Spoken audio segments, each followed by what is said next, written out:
मकर राशि के जातकों, आपके लिए 2023 असीम संभावनाएं लेकर आए। 2022 तक आप जो कुछ झेल रहे थे सब आप छोड़कर असीम संभावनाओं की तरफ बढ़े, आप सुख की तरफ बढ़े, आप पर पैसों की बरसात हो, ये हम कामना करते हैं। आपकी तमाम परेशानियां दूर हो जाएं, आपके जीवन में सब कुछ अच्छा हो, ये हम ईश्वर से प्रार्थना करते हैं। आपको नव वर्ष की बहुत बहुत शुभकामनाएं। लेकिन 2023 में आपके ग्रह नक्षत्र क्या कहते हैं, क्योंकि जनवरी में शनि देव अपना घर बदल रहे हैं, अप्रैल में गुरु अपना घर बदलेंगे और फिर अक्टूबर में राहु केतु 1.5 साल बाद अपना घर बदलेंगे। शनि और राहु केतु जिस साल घर बदलते हैं उस साल आपका जीवन बदल जाता है, क्योंकि मकर राशि के स्वामी ही शनि देव हैं। तो किस तरीके के बदलाव आपके लिए होने जा रहे हैं ये एक बार ब्रीफ में मैं आपको बता दे रहा हूं। आप पूरा वीडियो जरूर देखिएगा, क्योंकि मैं जनवरी, फरवरी, मार्च, अप्रैल हर महीने का आपको राशिफल इस बार बता दूंगा और साथ ही साथ आपको एक ब्रीफ पहले बता देता हूं कि पूरा साल मिला जुला कैसा कटने वाला है। तो मकर राशि के जातकों के लिए राशि स्वामी शनि 17 जनवरी को कुंभ राशि में प्रवेश कर दूसरे भाव में आपके आ जाएंगे। शनि के इस गोचर की वजह से अब आप 7.5 के अंतिम चरण में प्रवेश करेंगे और अब आपको धीरे धीरे काम में प्रगति मिलना शुरू हो जाएगी। कहते हैं कि शनिदेव अपने 7.5 के 3 चरण उनके होते हैं, 2.5 और फिर 2.5 साल का। तो शुरुआत के 2.5 और फिर 2.5 यानी कि ये 2 चरण होते हैं जिसमें आप अब तक थे पिछले 5 सालों से।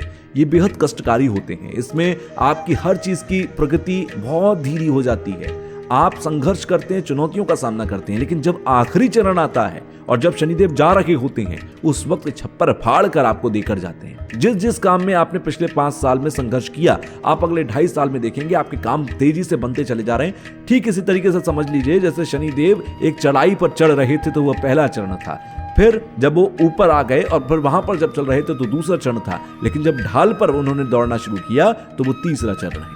अब आप समझ गए कि आपकी प्रगति कैसे होने जा रही है। शनिदेव की कृपा से अब आपके हर रुका हुआ काम पूरा हो जाएगा। इस समय आप एक नई आध्यात्मिक ऊर्जा से सराबोर रहेंगे।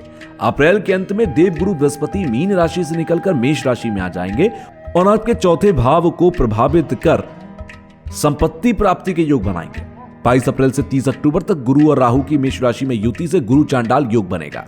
इससे आपको थोड़ी सी मानसिक कष्ट की संभावना रहेगी। 30 अक्टूबर को राहु मेष राशि से निकलकर मीन राशि में चले जाएंगे और आपके पराक्रम भाव में गोचर करेंगे। वहीं केतु का गोचर आपके नवम भाव में कन्या राशि में होगा। राहु का गोचर आपके लिए शुभ होगा और आपके साहस में वृद्धि होगी। वहीं केतु आपके धार्मिक पक्ष को मजबूत करने का काम करेगा। बाकी ग्रहों का गोचर भी आपके जीवन को प्रभावित करेगा, लेकिन वो सारी चीजें कैसे होंगी ये मैं आपको महीने के हिसाब से बताता हुआ चलता हूं। सबसे पहले जनवरी महीने की बात करेंगे। जनवरी महीने में गुरुदेव की कृपा से आपके भाग्य में वृद्धि के योग हैं। इस समय साल की शुरुआत में ही किसी धार्मिक यात्रा पर जाने का मौका आपका हो सकता है। इस महीने आप एक से अधिक कार्यों को एक साथ करने की क्षमता भी अपने अंदर ले आएंगे। आपको काम के सिलसिले में कुछ यात्रा भी करनी पड़ सकती है। केंद्र और लाभ के स्वामी मंगल का पंचम में गोचर कर भाइयों से सहयोग आपको मिलेगा। इस समय शुक्र के कारण बन रही राजयोग के कारण स्त्रियों के सहयोग आपको मिलेंगे। इस समय आपकी पत्नी की महत्वपूर्ण सलाह से आपको फायदा होगा और स्त्री जातकों के लिए यह महीना प्रेम संबंधों के लिए अनुकूल रहेगा। फरवरी का महीना आ रहा है, फिर फरवरी महीने में स्वास्थ्य से जुड़े हुए अच्छे परिणाम आपको मिलेंगे। रुके हुए कामों में थोड़ी गति भी आएगी। इस महीने बुधदेव की कृपा से आपको अच्छी नौकरी, अच्छा प्रदर्शन करने का मौका मिलेगा। ऐसा भी हो सकता है कि आपको एक अच्छी नौकरी का प्रस्ताव आ जाए और महीने के बीच में धन भाव में सूर्य शनि युति के कारण परिवार में कलह हो सकती है। इस समय किसी कोर्ट केस का निर्णय आपके खिलाफ जा सकता है। तीसरे भाव में उच्च के शुक्र की गुरु के साथ युति महिला मित्रों का सहयोग करवाने वाली होगी। जिनका विवाह तय होने में देरी हो रही थी उनका विवाह तय हो जाएगा। फिर आएगा मार्च का महीना। मार्च के महीने में मंगल ग्रह का गोचर आपके छठे भाव में होगा, जो कि शत्रु नाश करने वाला होगा। इस समय आपको कार्यस्थल पर कोई बड़ी जिम्मेदारी मिल सकती है जिसे आप बखूबी निभाने में सक्षम होंगे। इस महीने चौथे भाव में शुक्र का गोचर आपके लिए अनुकूल सिद्ध होगा। इस महीने किसी भवन या वाहन को आप खरीदने में रुचि दिखा सकते हैं। आपके परिवार में किसी मांगलिक कार्य का आयोजन हो सकता है। महीने के मध्य में सूर्य गुरु युति के कारण सरकारी विभाग में काम कर रहे जातकों को अच्छे और शुभ परिणाम मिलेंगे। यह महीना प्रतियोगी परीक्षा की तैयारी कर रहे जातकों के लिए सफलता लेकर आने वाला है। फिर अप्रैल के महीने में देवगुरु बृहस्पति आपके चौथे भाव में यानी कि शनि मेष राशि में गोचर करेंगे।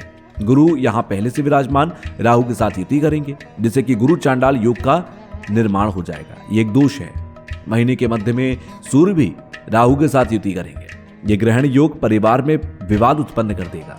इस समय आप अपने पिता की सेहत को लेकर थोड़ा चिंतित रहिएगा। इस समय जो जातक हृदय रोग से पीड़ित हैं, उन्हें अपने स्वास्थ्य का विशेष रूप से ध्यान रखना होगा।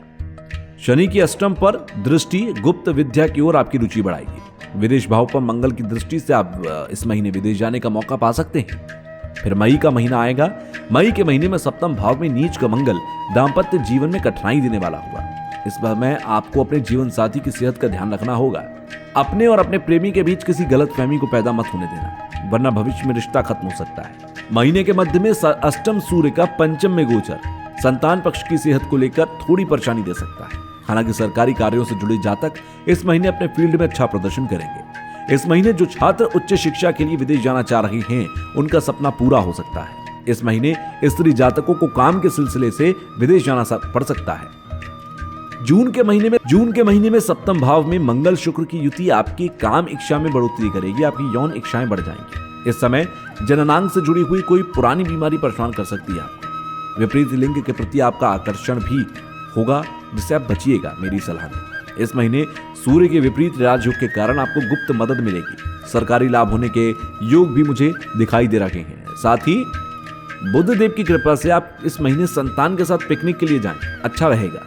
धन भाव में विराजमान शनि पर केतु की दृष्टि से इस महीने थोड़ा धन सेव करने में, जो पैसा सेव करते हैं, आप सेविंग करते हैं, वहां पर थोड़ी आपको मुश्किलें आएंगी या सेविंग्स आपकी खर्च होती नजर आएंगी। इस महीने आपको अपनी वाणी में कटुता से बचना है। आपकी हार्श हो जाएगी बोली, उसको थोड़ा सा कंट्रोल रखिएगा। व्यापारी वर्ग को नए ऑर्डर मिलेंगे और बढ़िया काम चलेगा आपका। फिर आएगा जुलाई का महीना। जुलाई के महीने में आपको मंगल देव की कृपा से पिता का सहयोग मिलेगा और इस महीने आपकी लंबी दूरी की यात्राओं के योग दिखाई दे रहे हैं। इस महीने भाग्य का पूरा साथ मिलेगा, तो वहीं आपके कार्यस्थल पर आपको पदोन्नति भी मिल सकती है। इस महीने आप अगर किसी कंपनी में निवेश करना चाहते हैं तो बढ़िया समय है। आप अपनी किसी महिला मित्र के साथ साझेदारी में काम शुरू कर सकते हैं। इस महीने आप अपने मित्रों पर अधिक भरोसा मत करना, मैं आपको बता रहा हूं। इस महीने ससुराल पक्ष से भी किसी प्रकार का कोई आर्थिक लेन देन मत करना, वरना मुश्किल होगी। इस समय अपनी पत्नी के स्वास्थ्य का ध्यान रखिएगा और समाज में मान सम्मान प्राप्त होने के मुझे योग दिखाई दे रहे हैं, लेकिन जो मैंने कहा उस पर बहुत ध्यान रखिएगा। अगस्त का महीना इसके बाद आएगा। तब अगस्त के महीने में आपको हड्डियों और नसों से जुड़ी कोई बीमारी हो सकती है, उसका ध्यान रखिएगा। इस महीने आपका साहस और पराक्रम बढ़ा रहेगा। राहु पर मंगल की दृष्टि अंगारक योग को जन्म देगी और आपको गुस्सैल बना देगी, इसलिए गुस्से पर बहुत काबू रखना है आपको। आपके स्वभाव में अहंकार आने लगेगा, घमंड आने लगेगा, उस पर भी नियंत्रण रखिएगा। ये मैं आपको सलाह दे रहा हूं कि वाहन भी सावधानी से अगस्त के महीने में चलाइएगा। इस महीने आप अगर रिसर्च से जुड़े हुए लोग हैं तो अच्छे परिणाम मिलेंगे। अपनी पत्नी के साथ आपके मधुर संबंध होंगे और आप अपनी पत्नी को कोई कीमती उपहार भी दे सकते हैं। फिर आएगा सितंबर का महीना। सितंबर महीने में आपको सरकार से कोई बड़ा ऑर्डर मिल सकता है। इस समय विवाहित जातकों के घर में नए सदस्य का आगमन हो सकता है। इस महीने आपकी पत्नी की ओर से आपको कोई अच्छा तोहफा मिल सकता है। स्त्री जातक इस समय किसी नए पुरुष के प्रेम को स्वीकार कर सकती हैं। हालांकि इस रिश्ते में जाने से पहले आपको यह जांचना होगा कि क्या आपकी भावनाएं वाकई इस प्रेमी के लिए हैं भी। सरकारी नौकरी की तैयारी कर रहे जातकों को कुछ कठिनाइयों और बाधाओं का सामना करना पड़ेगा। इस महीने मौसमी बीमारी से भी खुद को बचाकर रखिएगा, बहुत जल्दी बीमार पड़ जाएंगे क्योंकि मौसम बदल भी रहा है। आपके लिए कार्यस्थल पर बड़ी सफलता लेकर आ सकता है।